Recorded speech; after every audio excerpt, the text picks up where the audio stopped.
Recevez mes chaleureuses salutations, j'espère que vous allez bien. Aujourd'hui, nous allons traiter un exercice de philosophie de la classe de première. Avant qu'on ne commence, prenez 2 secondes pour liker la vidéo, la partager et vous abonner à la chaîne. C'est parti. Exercice 1. Petit 1. Complète les affirmations suivantes. Petit a. Selon les empiristes, nos connaissances dérivent de... Donc, on nous dit de compléter. Selon les empiristes, nos connaissances dérivent de... Voilà. Donc, on va compléter. Selon les empiristes, nos connaissances dérivent de nos expériences, de nos sens. Voilà. C'est ce que nous allons écrire là-bas. Selon les empiristes, nos connaissances dérivent de nos expériences, de nos sens. Voilà. Petit b. L'objectif du développement humain durable est de... Point. Donc, on nous dit de compléter. L'objectif du développement humain durable est de... Oui, est de quoi? Donc, on va dire tout simplement que l'objectif du développement humain durable est de tenir compte aux besoins des générations présentes sans toutefois compromettre le mode de vie des générations futures. Donc, c'est ça. Maintenant, petit c, on nous dit, selon les culturalistes, l'homme est. Pas.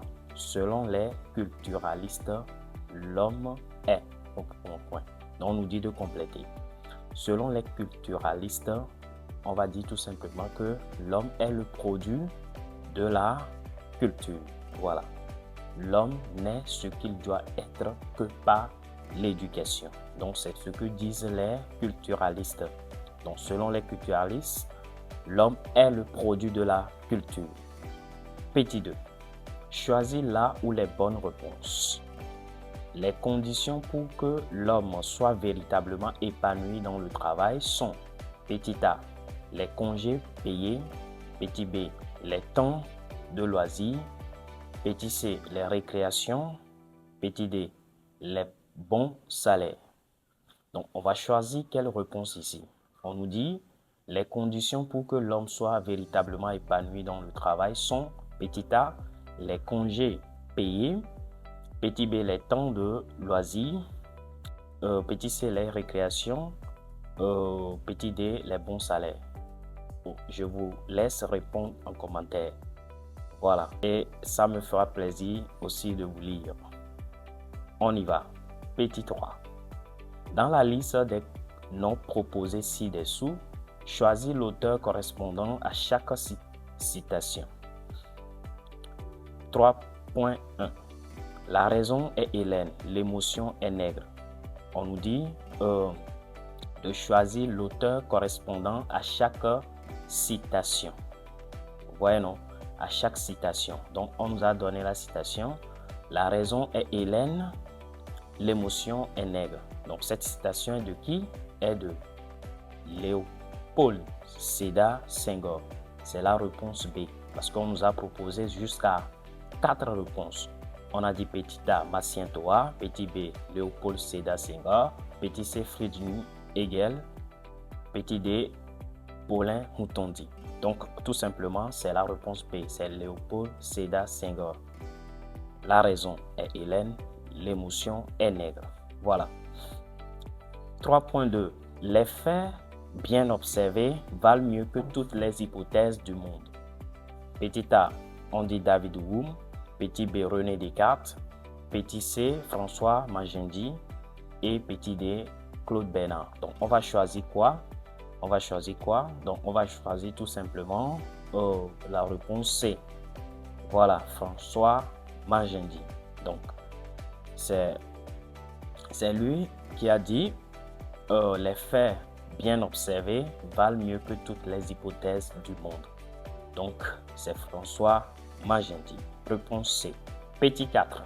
On nous dit le développement de l'Afrique nécessite petit A, transfert de toutes les technologies. Petit B, le transfert d'une technologie appropriée. Petit C, aucun transfert de technologie. Donc ici, on nous dit de choisir aussi, voilà, on nous dit Le développement de l'Afrique nécessite, donc on va choisir quoi? On va choisir la réponse B.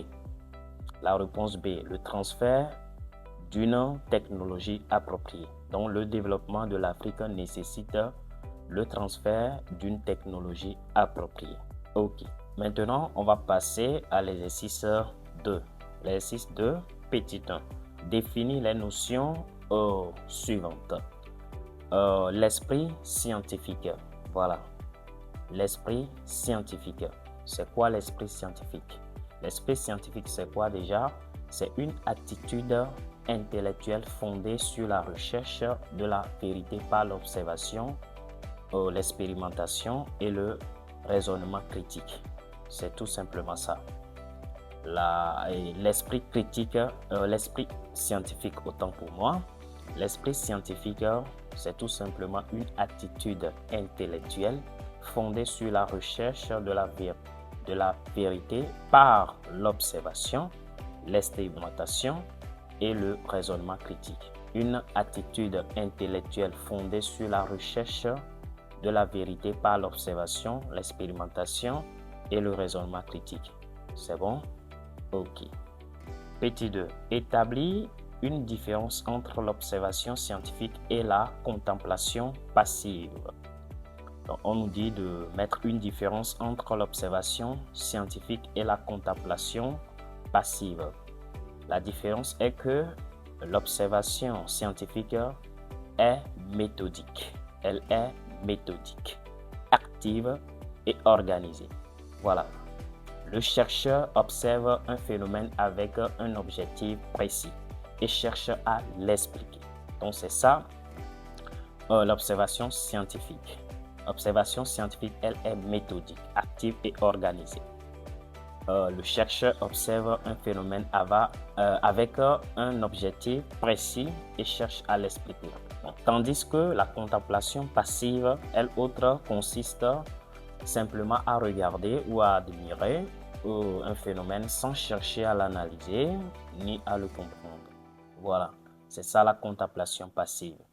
Observation scientifique, elle est méthodique, active et organisée.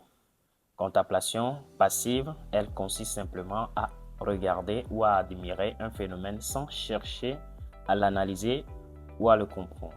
Ok, petit 3, on dit donne 2 arguments qui démontrent que le travail libère l'homme.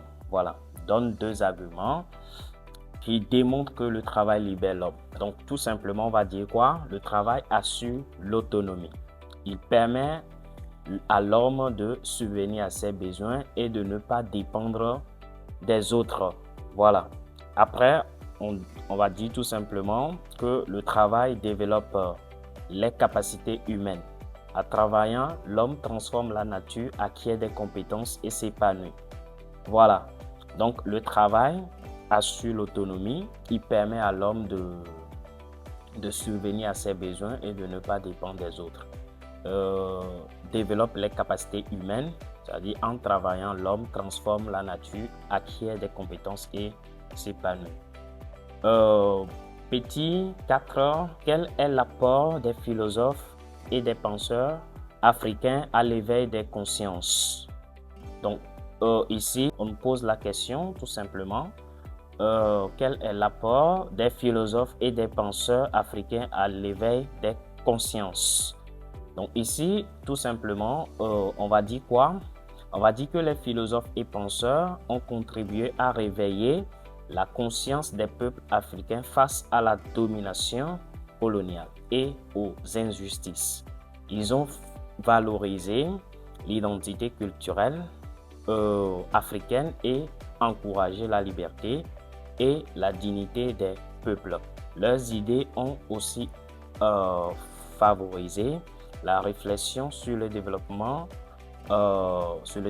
voilà, la démocratie et l'unité africaine. Ainsi, ils ont joué un rôle important dans la prise de conscience politique et sociale en Afrique.